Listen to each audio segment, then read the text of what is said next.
We were just talking about some of the episodes, and one in particular is the password episode. Tell me about that one. My favorite. That is my favorite show. Well, Betty and Alan were very good friends of ours. We'd done the show a lot of times. We just came up with the idea of doing the show. There's nothing really to tell except it was so fun, and I think Tony was so brilliant in that show.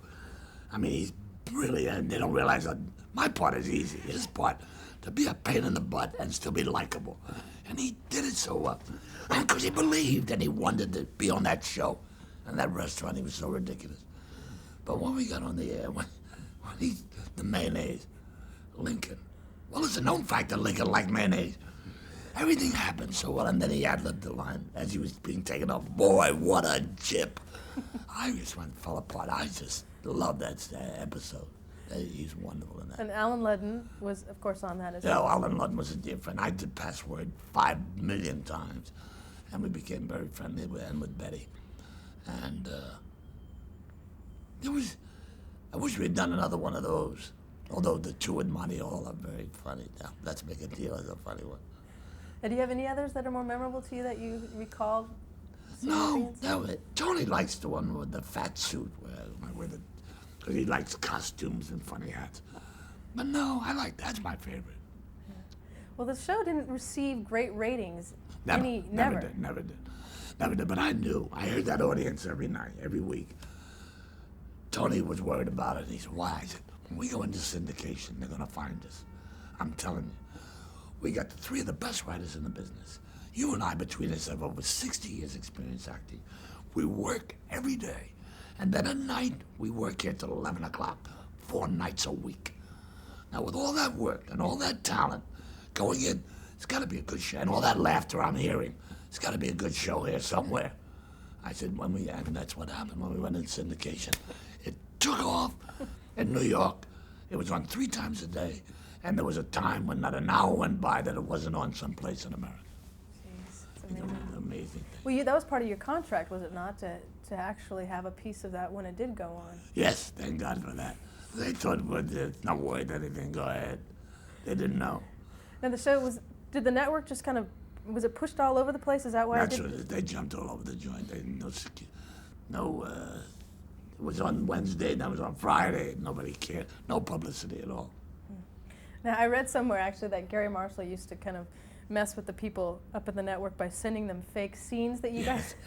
Tell me about that. Well, we do scenes where we would kiss full on the mouth, or scenes at the table drinking and talking about homosexuality, about having an affair, Al Molinar and he, and Tony.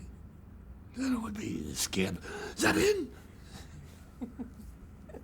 Yeah, I'm sure that calmed them nonetheless, I'm sure. But after 1975, the show ended. I mean, how did you guys feel about it at that point? Oh, I wanted out. I was instrumental in ending. Whenever I get in something, I want out right away. I don't like to stay in anything too long. I would have gotten out of that in 2 years. I like to go on to other things. And so I kept saying, let's end it. We're not doing that well. Let's end it. In fact, I ended another series. So they ended it, and I was in. I said, no more series. No more. I'm not going to do it. And I didn't. I did play. I did all my. I don't know what I did all my sons to get in time, but I worked all the time. And they kept sending me sitcoms. And one was because I had won 2 Emmys with it, so. And Fred was the wonder. Silverman? Fred Silverman? Silverman. He then was head of ABC, and went up and he played a whole lot of stuff in front of me, and I said, I don't want to do it. He went into his Blue Book, which is a special half-hour sitcom. I said, I don't want to do it. I'm not going to do that. I'm not going to do a series. So that year went by, and then the next year, 77, I think it was, Minnie Jameson, who used to be my agent, a dear friend of mine, sent me Quincy. I read it. I don't want to do this. But I forgot to call her back, and we were very good friends.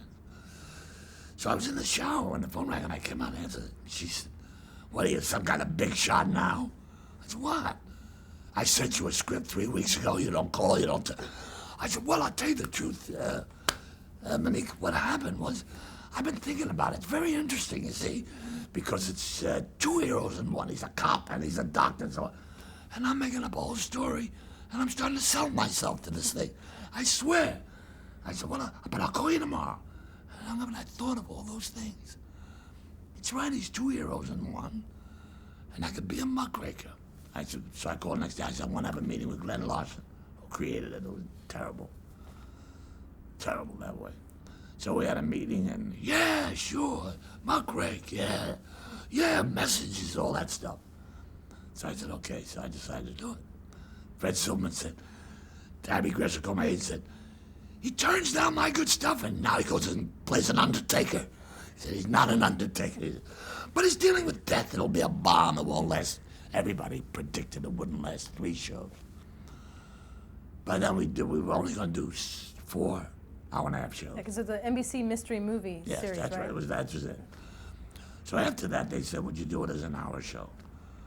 So I said, okay, but it's got to be done my way. And no more cops and robbers. They said, fine. But the scripts I'm getting are cops and robbers. So I do about 4 or 5 sets. No, I don't want to do it anymore.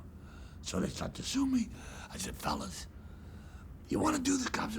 Fine, get another boy. I don't want to do it. That's all. You can sue me. You can do what you want. I'm not doing it. I'm sick. They said, what do you want? I said, you got to get rid of him. But he created it. I don't care. It's him or me. You want him? Stay with it. I don't mind. I don't really know what I want to do a series anyway, but I certainly don't want the cops and robbers.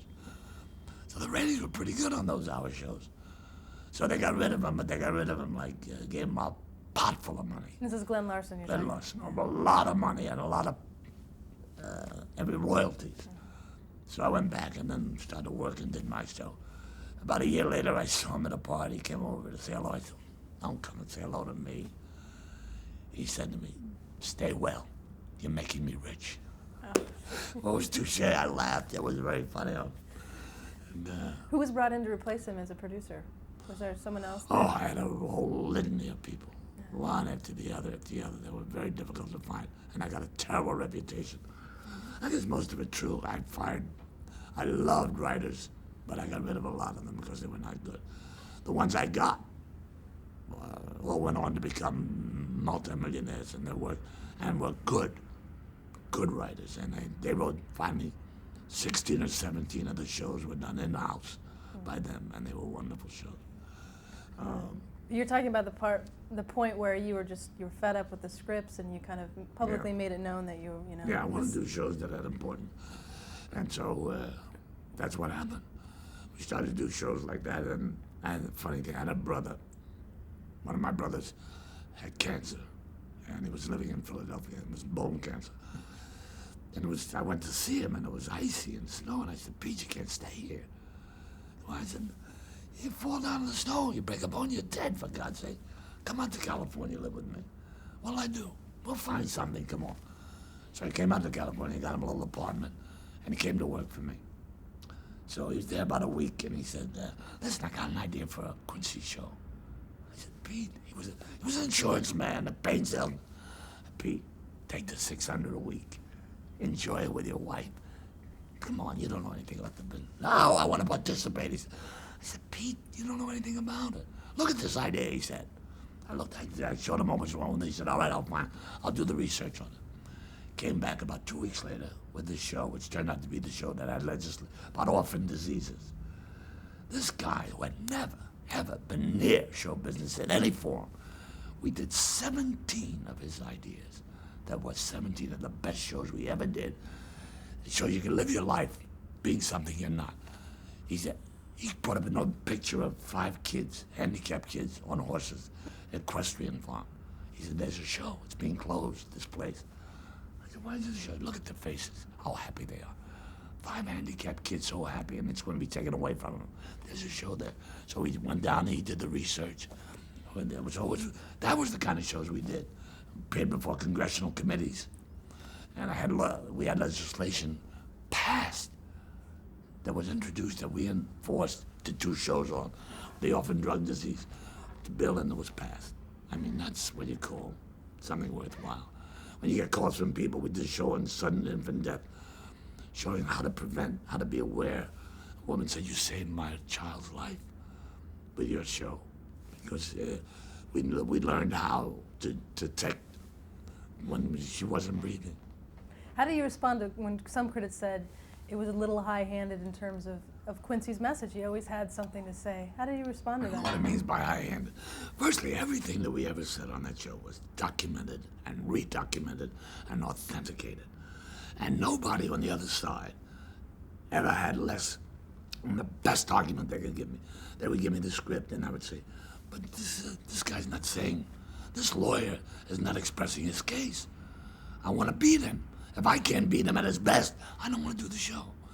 So there was a show we were talking about a lawyer who's chasing ambulances that were about people who are getting hurt. And the writers gave him a speech about you doctors, you lawyers, you cops want it all. But it was a lawyer talking about, what about these people who want protection? And it was a beautiful speech and very difficult to beat down, but we finally had to then stretch to do it. Always had two sides to every argument, both the best and both strong. And the show had good ratings. You had a good following. Oh, yes, we had a solid following. Once, I was on a ship, on a cruise, and my agent called me and said, you're number one. Once, we were number one. Once, but we were in the top 10 a lot. But we had a loyal audience. In fact, they got a lot of money for commercials because it was a buying audience and it was a steady one. So it wasn't gigantic. Who were some of the writers that you talked about that you had a core group? Do you remember any of them? Yeah. Sam. Oh, I'm terrible with it. One guy went on to do that show on Lifetime about this Down syndrome kid. I don't recall. And one Sam, the other one, oh, I'm so terrible with name. One went on, she's got her own series. There were three. But you used and then there was four. Bob Craze, I do remember, who was now an author, writes novels.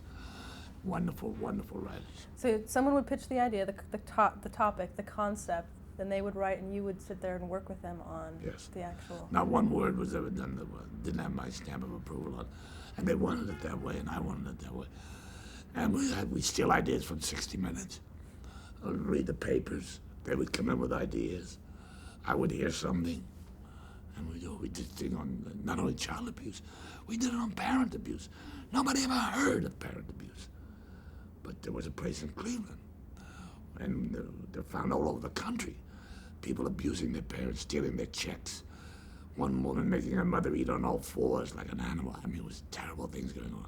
And now there are protective committees going on, helping parents have somewhere to go when they're abused. What kind of response were you getting from the public? What kind of letters? Oh, they were wonderful. They were wonderful. Those were the things that really kept me going more than anything. Because the ratings weren't really that great. They were steady, but they were not that great. But you couldn't kill us.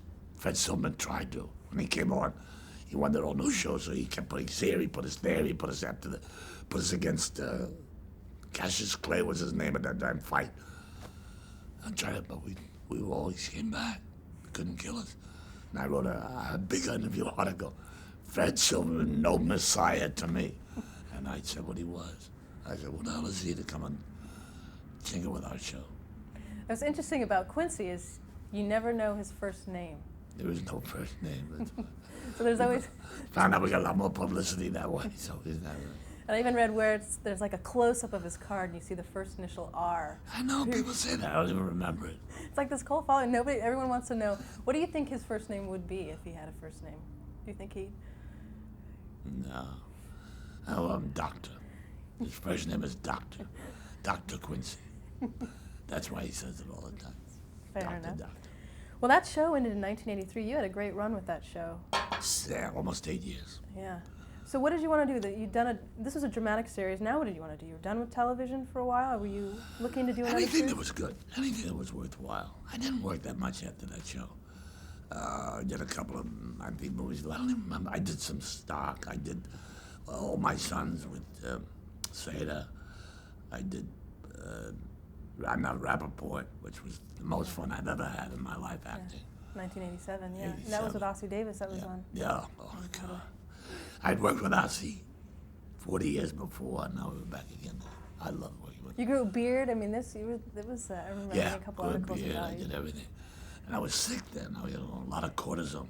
Yeah, tell me about that, because in 1973, had you undergone a surgery during... No, When did I get my radiation? I think it was. I don't Was it know. during The Odd Couple? No, no, No? no, no, no. I discovered during the play of The Odd Couple that I had problems there. And I gave up smoking and it reversed itself. And the doctor said, you have virginal cords. I'm wrong. And I went back to smoking again. And it flared up. And that's how I got the cancer. No, but well, and I kept doing little plays here and there. And I don't know what the hell. Yeah, in 1987 you said, I'm not Rappaport. You were, it was a lot of pain for you in your Yeah. throat at that point? Yeah, well, and then I was doing 12 Angry Men as a play. Bobby Lewis was directing it. With Adam Arkin was in it. And about a week before we opened, I noticed I would hit a certain note, pitch, and nothing would come out. So I went to see the doctor, and he said, oh boy, you're gonna be radiated. And I said, but I gotta do the plays. You gotta be radiated or operated on. But you gotta be let's try radiation. So I had to drop out of the play. And that was 89. And then you underwent the surgery? Yeah. Oh no, that was 85. 85, and then? 85, then 89, it came back. And But in 87 was in the middle of it. It was diseased. I was taking massive shots of cortisone. Jeez. And you removed one vocal cord? The right cord is missing. Just a stump, piece of scar tissue. When they said, we're going to remove one vocal cord, what were you thinking? Well, they weren't that dramatic about it. They thought, it was terrible, but Max Sohm was the doctor, and Hugh Billis said, we think we can give you a voice. You won't even notice it. Well, it was worse than they thought. When I came out, I had no voice at all. I was talking, I couldn't talk above a whisper. No sound at all. Not as ugly as it, no sound. And it was that way for years. And I went to a lot of teachers, but I found a guy, Gary Katona, finally, who gave me the sound and gave me a voice. Did you think you'd ever work again? No, never. I haven't really worked that much, because I know what happens with casting people. Gee, get Jack for that. Well, how is he? What do you mean? He's all right. He just did the play. Yeah, but how's his voice? I hear him. I don't know what to take the chance, and which is fine because I've turned down a lot of stuff too. I just want to do theater. Now, Gary, you mentioned your voice coach. What were some of the things that he was doing to Just vocal exercises, strong vocal exercises. He watched me and had me do them 3 times a week, and it was one day we he said, hear it, and then it took about a year and a half. Came out. And the more I talk, the stronger it gets. It doesn't get prettier, but it does get stronger. Well, in 1991, Tony Randall, he approached you, didn't he? Yeah, he came to me, but he wanted me to do it. I said, out of your mind, I can even talk to you on the phone, for God's sake. But Gary Katona said, tell him in 6 months you'll do it. I said, Gary, he said, tell him. I said, okay, did it. And this is Revival of the Odd Couple. First, one performance. One performance. He raised $1,200,000, one performance. And my voice was terrible. I was talking this way it was, and it broke involuntarily. It was awful, but the audience, evidently, if you lose one limb, the other one gets twice as strong. My concentration to make up for that voice just became so strong. The audience, we got a 7-minute standing ovation. My kid who would see me do it, both my kids, see me do it since they were 4 years old. Said it was the best performance you've ever given. How could it be? I had no voice. We just were with you every second. That's what happened, I guess. It was wonderful. And without Tony. See, Tony, because he made $1,200,000, won't take any credit. Unless it's altruistic, unless he didn't get anything. I said, but you gave me a venue. You gave me confidence to go back. I never would have gone back, never. I wouldn't have the nerve to get on that stage if I hadn't had him to prod me. And he did it again with 3 Men on a Horse. And now... And that was in 1993, another production Yeah. for his... Before you went on, was there this nervousness? Oh, I was scared to death. I didn't know. You don't know what's coming out. I don't know, even now, I don't know when I wake up in the morning what voice is going to come out, how I'm going to sound. Sometimes it's phlegmy, sometimes it's very cloudy, sometimes it's clear. But it's... And then when I came out, don't forget, when I come on stage, for 8 minutes, they've listened to normal voices, 4 guys. And I come on, and suddenly it's down. What he said, count me in. And the audience, and you hear the shuffling and the shifting, and And you said, and I said, I must have been crazy. I hated Tony Chandler so much at that moment. How am I going to get through this night? The longest night of my life. I'll die. If I could have run off that stage, I would have done it. I was so upset. But about a minute later, I had a funny line. He asked me what I had to eat. I said, I had brown sandwiches and green sandwiches. He said, what's the green? I said, it's either very new cheese or very old meat. And you could just hear that audience laugh and sit back in their seats. And then it's as though they pitched their ear to my sound. And it worked. And now, 1998 here, you're doing the Sunshine Boys. The Sunshine Boys. I still have the mic over my ear. But every word is there. Nobody even mentions the voice anymore. That's wonderful. And what do you plan on doing in the future? Are you continuing to do stage Yeah, work? as they say, Tony and I, we're looking for a play. We're thinking of doing Waiting for Godot, but I think it's too tough. I don't know whether it's worth the work. So we're talking about 12 Angry Men. Looking for another play for his theater. We'll find one. How important is it for you to continue working? Life and death. I'm alive when I work. I'm dead when I don't. It's just. And after I work a while, okay, let's get out. I want to leave my life open for something else to come. Gary Marshall has a play that he's written that I'm going to do when I go back. He has a little theater now. He put a lot of money in that little theater, about $5 million. Beautiful complex. And he's written this play, he wrote about 30 years ago, and we've always promised to do it. So I'm going to do that play. It's called Shelves. So we're looking for a leading lady, and he and I, we're going to do that. So no more television. Is it strictly stage? If anything comes up, fine. But series I don't want to do. But I don't say nothing, no to anything right now. Whatever comes up, as it comes up. If it's good, I will not do anything that's junk anymore. Right. No more. Well, as someone who's appeared in, made over 400 television appearances and numerous stage appearances, what advice do you give to someone who's just starting out in television now? Go into theater. Do as much theater as you can. That's where you learn your craft. That's where you learn how to select, to use the only tool that you have. Television is a restrictor. It pushes you in. Don't be too big, camera's too close. You gotta have the freedom. And you gotta be able to play it one way. One day angry, play it less angry the next day. Play a different action the next day. And then it all comes together and forms a very many-dimensional role. But television is too simple, too easy. It's not good. It's all indication. Very, very, very rarely. Unless you get an Al Pacino or somebody really good up there.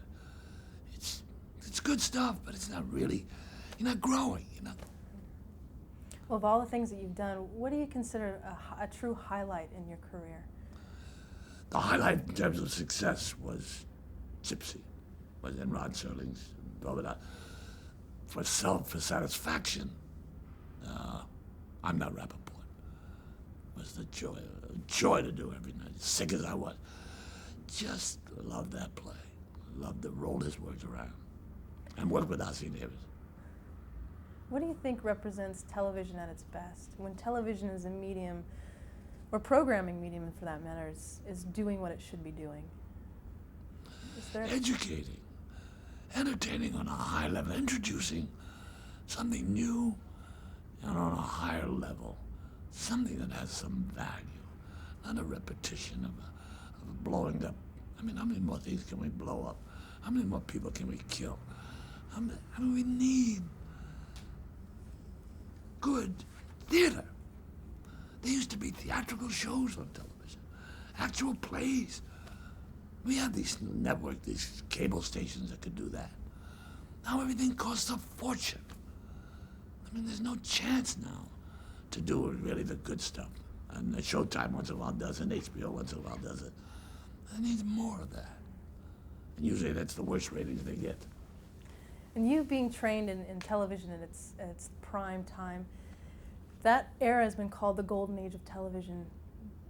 Do you agree with that? It is absolutely the golden age. Why does it call that? Because it created people who had the Midas touch, not in money, but in terms of creativity. You had all the people who were being developed in theater, and it brought them into this medium. And said, go, the Patty Chayefskis and the Tad Mosells and the Paul Newmans, all of the wonderful creative people that Frankenheimers, the city limits. It gave them a place to work. And they were all touched with curiosity and talent. And so it was a happy marriage because they could express themselves, and it was a place for them to express themselves that was more prolific than the theater. But now it's settled down. Everything's in we have a sitcom night. Oh, this sitcom's good. This is the anchor sitcom. We'll get 3 sitcoms we'll introduce to make them, it's got nothing to do with real creativity. What worked over there, Friends? Oh, a lot of people, young kids living together. Well, I do another one. And the acting is acting. There's nobody there trying to do more than get by. Nobody wants to set the world on fire. Everybody wanted to set the world on fire in the Golden Age. Every director, every actor, every writer wanted to change the world, wanted to teach, had something to say. Not so today. Nobody wants to change the world. Do you watch television today? Not much. I watch Geraldo Rivera every night, and I get good opinions, pro and con, all the time. That's my favorite show. Where do you see television heading? Toward disaster. Toward disaster. I see it just getting worse and worse, because the more expensive it gets, the more limited it gets. The fewer programs, ones that will make money will be more expensive, and it's the shows that don't cost a lot of money that are going to be the good ones. How do you think you personally have contributed to television and what we're seeing today? Well, not today, but No. what has been your big contribution, do you think? I've not made any contribution except in specific shows. In the Quincy legislation that was passed, educating the people, making them aware of the injustices that exist and should be changed. Nothing more than that, which is all I wanted to do in that show. I wanted to be a muckraker. I wanted to be Upton Sinclair because he was my idol. And I succeeded in a lot of that. Well, so 50 years from now, how would you like people to remember you? They won't. They won't, and they shouldn't, and go on. I don't want to be remembered. By my family, let them go on, and no. It's hard. I think of all my friends that I've lost, all the wonderful people, and I realize, the evolution, it just goes on. I don't think of myself as this. I look in the mirror. Wait a minute. What do you mean I can't do The Odd Couple? But I can't. I'm too old. Yet I could do it better than I've ever done it. But I can't do it because I'm too old. Did it in London last year. We were marvelous. These 2 old fogies up there, what are they trying to prove? We're not trying to get away with anything. We're not trying to fool anybody. But we can't do it. Now to let somebody young play a 90-year-old man, look how versatile he is. Mm-hmm. But they resent it the other way. So when Tony said, when I said do the Sunshine Boy, he said, do a couple old Jews. I said, we are a couple of old Jews. And that's what we're doing. And I think that's why we were accepted as we have been accepted. It's honest, it's us, and it's what they want to see. That's wonderful. Well, this has been a pleasure. I thank you you. so much for spending time with us. Thank you very much. Okay.